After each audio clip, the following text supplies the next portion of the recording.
Hello. Howdy. Hey, it's working. How do I sound? You sound great. No audio issues. Actually, you sound anomalously good. Do you have a professional mic?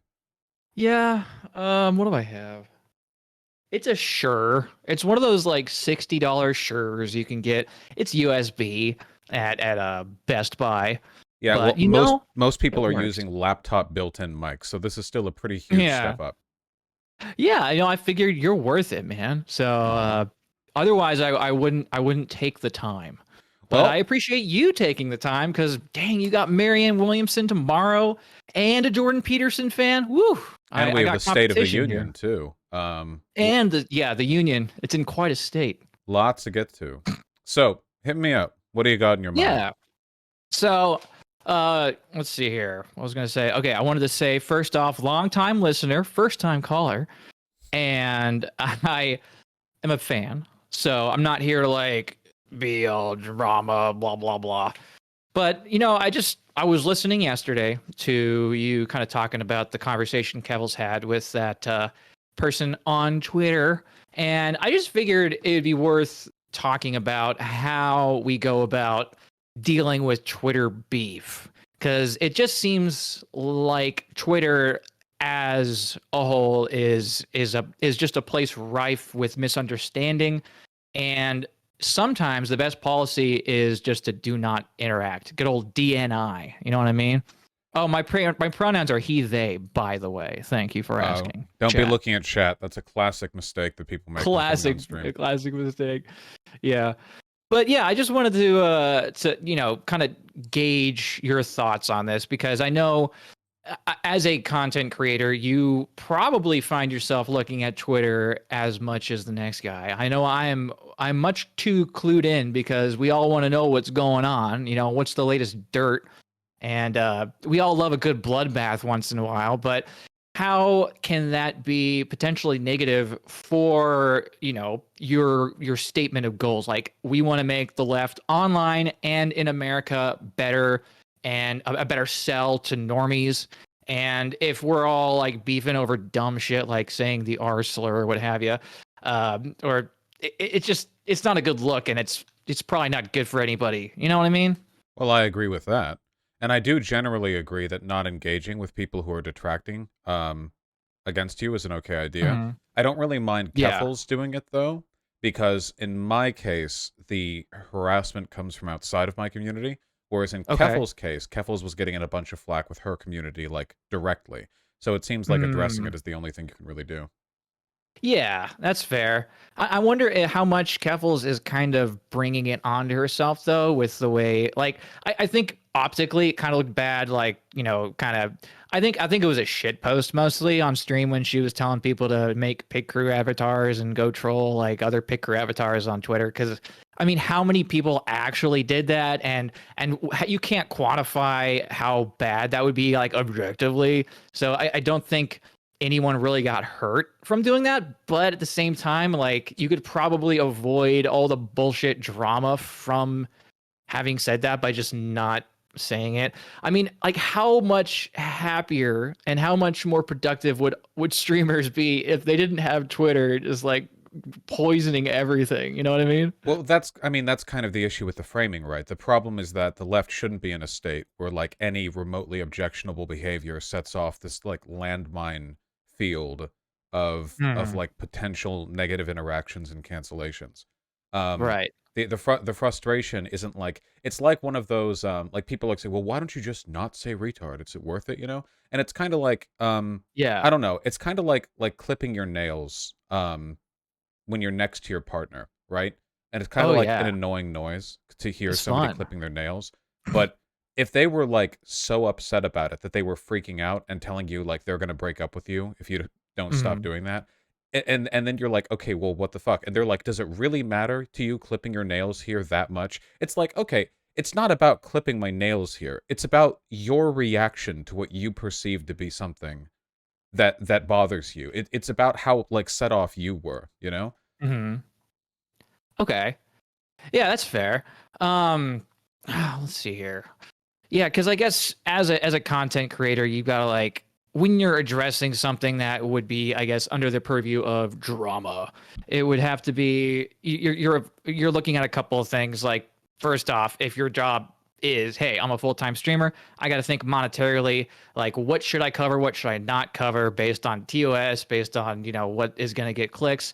And, I'm not accusing you or Keffals or most people on the left for being like a disingenuous grifter. That's really that's not what I'm here to say.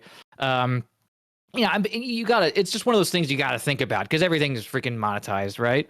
Um, and then how much of it is like weighing objective, good faith concern for the state of discourse on the left, and how much of it is just like taking it personally when someone like says something stupid online and pisses you off, and then as a streamer, you're online, you're seeing things, and you are reacting in real time. So I imagine it is hard to like rein in your feelings when you see something particularly stupid or just false about you personally.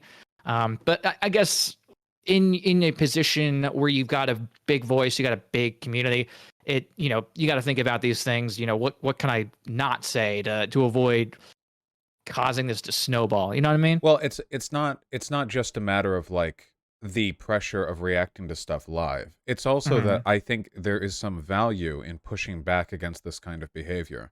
If it never gets Okay. called out or addressed, then it just kind of latently lurks in your community and it becomes an issue. A good example would be like the breadtube sphere, for example. Yeah. Um, like basically all the breadtube people up until like 2020 were totally silent about the growing community of ultra fragile, like performatively triggered, like woke scold harassy types in their community. They didn't talk Right. about it. And then they were so bad to ContraPoints that Contra stopped making videos and relapsed on a heroin addiction. Then Contra made a Jesus. video about it, and other breadtubers Mhm. defended her. They went after Abigail Thorne before Abby transitioned, Mhm. and it was over nothing too. Lindsay Ellis more recently got like kicked out of the internet, and people supported Lindsay Ellis during both of the major drama waves of hers that I remember. Yeah. Over and over again, it's like this pattern of the same type of person attacking everyone prominent um, in like the online left. And I think that in that environment, when you just stay quiet and try to avoid engaging with it, in a way, you're kind of like complicit in it growing. I think it's important to sort of indicate that that behavior is unwelcome. And I don't know if Keffals is doing that like in the most high IQ, like super well thought out, super planned way. But generally Mhm. speaking, I think it's okay. It's stirring up a little bit. Can be okay when it comes to stuff like this. Okay. I'm wondering how much of it is just the nature of Twitter as a platform in that it is very conducive to people misunderstanding each other. And then, the whole point of Twitter is to grow engagement so that you can get more eyes on more stuff for advertising, all that crap. The whole social media, uh, you know, the thing. It has to be profitable, right? So the way Twitter is designed, I think, is not conducive to good faith engagement or constructive communication in general. So then, is this really a problem that we can only say is happening in the left, or is this just the platform of Twitter itself that is poisoning basically all discourse across left and right? Well, I can't do anything about the existence of Twitter, but I do think this is Yeah. specifically a left issue. You think This, so? oh yeah, for sure. This Okay. particular like weaponization of fragility is very specifically a left-leaning thing. This the Mhm. communities and ideological predilections that lead to this are um definitely like left specific things, you know? Right, like the gatekeepy identity politics thingy. Oh, my name is Paul. That's my Christian name. I go by Lello online though. So now you got a name to the voice, folks. And now they're caught up. Anyway, yeah. Sorry. I said and now they're caught up. And now they're caught up. But yeah, I think it's just it's just I don't know. I just want everybody to get along. Yeah, but it's not really like an even thing. The Yeah. community that's going after Keffals right now is like crazy toxic. Um, But how So many people really are going after KEFFALS? Like, is it a lot? she Like, I well, mean, she went yeah, I get trending with 32,000 tweets. Some of the tweets going after her had like around 50 to 60,000 likes on them. I mean, it's right. clearly a pretty big community, larger than Yeah. larger than anything I could muster, like single-handedly. Lost about Mm, 20,000 followers. Yeah. Jesus. Yeah, it just seems like it's almost like a lose-lose because you're in this position where you want to advocate for your values and try to make the world a better place, and then the tools at your disposal are certainly not perfect, and just you know yeah, like Twitter and like the platforms that we have, it's not perfect, obviously, but it is just a shame that like such there is so much toxic engagement online, and I guess I'm just trying to think of like good ways we can all kind of communicate better, and I think chatting like this on streams can help, and because again, as I said, it's really easy to take people out of context if you're just on Twitter. Yeah, but this isn't just like an incidental structural issue. It's just they're bad people.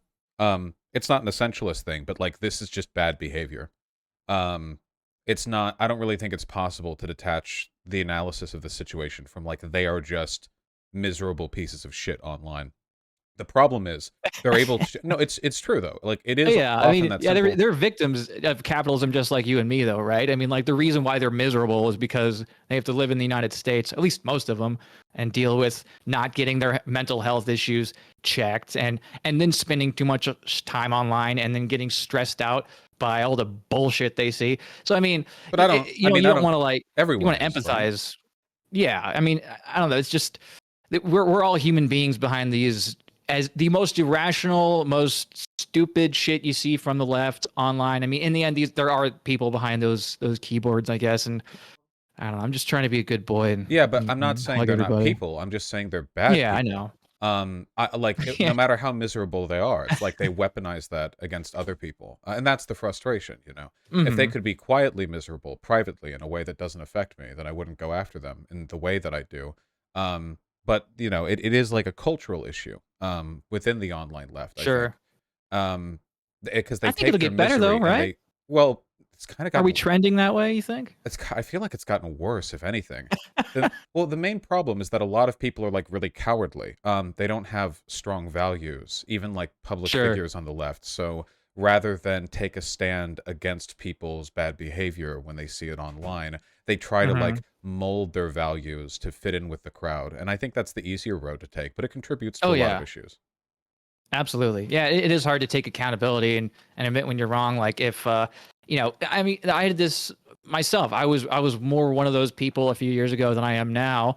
And then I started listening to a little podcast called Come Town, and then just ruined my sense of humor. And now like in what's interesting too is in the context of like comedy podcasts, people can say words like retard and other, they can say naughty things. And, in the pretense that this is a comedy podcast and no one is being serious, it kind of goes under the radar. But you and Keffals are in this public sphere where you have people watching your content, consuming your content that are going to be offended by some of the things you say, and I guess you're just kind of walking this tightrope between, you know, I mean, you're not looking to mute yourself or censor yourself based on criticism coming in from people. Lord knows, you know, you're not one to Yeah, back down from a fight in Well, that well, well the regard. But the problem is it's not just the criticism. uh, I don't really care about like whether or not saying retard is mean or not or like a slur. I don't sure. the discourse is irrelevant to me. The point Mhm. is even if I was wrong, even if I could somehow objectively be proven to be wrong on that, or if Keffels could be objectively proven like it is harmful when you say Mhm. retard, Sure. that wouldn't justify the behavior from the rest of the online left. Because if you take a look at like what's damaging our ability to get stuff done online, people Mhm. saying retard is down there at like a 0 out of 100. But I don't know, the man. people I'm just like kidding. massively gatekeeping or going after public figures at any perceived slight or violation, that is Yeah. like one of the biggest things that we deal with. And it literally like Mhm. it drives people apart. It drives people to suicide if they're smaller creators or if they're non-creators, and they just get like Yeah. torn apart because of the insane gatekeeping. It Mhm. fractures the movement. It makes it impossible to get anything done. That's way more harmful. So my point is like, That's fair. like I don't even care about the retard discussion. I think a lot of people like misinterpret what the point is in a way kind Mhm. of similar to the whole J.K. Rowling sexism thing, where my point was like, you know, whether or not you think second grade level ironic sexism is bad, the fact that you would fixate on that as opposed to like all these other issues, the fact that you would draw a line on that, is more harmful than any second grade, you know, tier ironic sexism. It's far more harmful. Right. Yeah, and yeah, in the end, like people will decide what they think about you, and then they'll see one thing you tweeted online, and then just assume that is this person, and just completely disregard the context associated with that. So I guess yeah, it's just a real pickle. Like, how do we encourage people outside of this very tribalistic, very toxic, negative way of just just going scorched earth on someone just for one mild transgression? It's a tough behavior I think to breed out of a population, I guess. Because you don't like that they said a no-no. Damn. Oh, sorry, I just accidentally clicked on something somebody linked. Okay. Yeah, well, it's the problem here ultimately is like the behavior of the people online. Outbreed them. There's nothing really that can be done about that, I think, outside of like general opposition behavior. General opposition behavior. Just like you have to oppose it, you have to indicate that it's bad. You have to be vocally Yeah. critical of it. Um, Right. and if that means like defending saying retard or whatever, the problem is that like ultimately when it comes to big online discourse like this, there really are ever only two sides. Or I guess Sure. three if you count impartiality. Nuance doesn't mean much when you're contributing to a conversation unless people are trying to Mhm. listen to you specifically. You have to like you have to know like where the ebb and flow of your statements are. And in this situation, like the overwhelmingly bad thing is what's being done to KEFFALS, not what she's saying. So I don't really care. I don't know. I just feel like it's fun to blame the victim, i.e., Keffals. I'm just kidding. We shouldn't do that. Probably not. Okay. Well, hey, it's really important that the union is in a state, and we should probably see what kind of state the union is in. I wouldn't want to keep y'all from seeing the state of the union or even comprehending the union in its state. Because, hey, we all love Joe Biden. He's great. We do love Joe Biden, actually. Folks, we love Joe Biden. Vaush, I am honored to join you on this auspicious occasion, talking about Twitter. It's pretty good stuff. If you ever need someone to have a lukewarm take about chatting on Twitter, or perhaps Smash Brothers Melee, or if you need help deciding what kind of persona you want to finally get, because Lord knows you are due, hit me up. I like to keep people's options open on that one. I like to give the artists a lot of creative room for interpretation. Okay. Oh, so you're just going to have an OC because, based on like fan art, like, okay, all right, chat, you hear that? Start making some Vaush personas, all right? Oh, they have been. And I imagine they they'll have. continue I've been to. missing them, clearly. Either way, I appreciate you coming on. Yeah, thanks, man. You Hope take you have care. a great day. You too. Bye.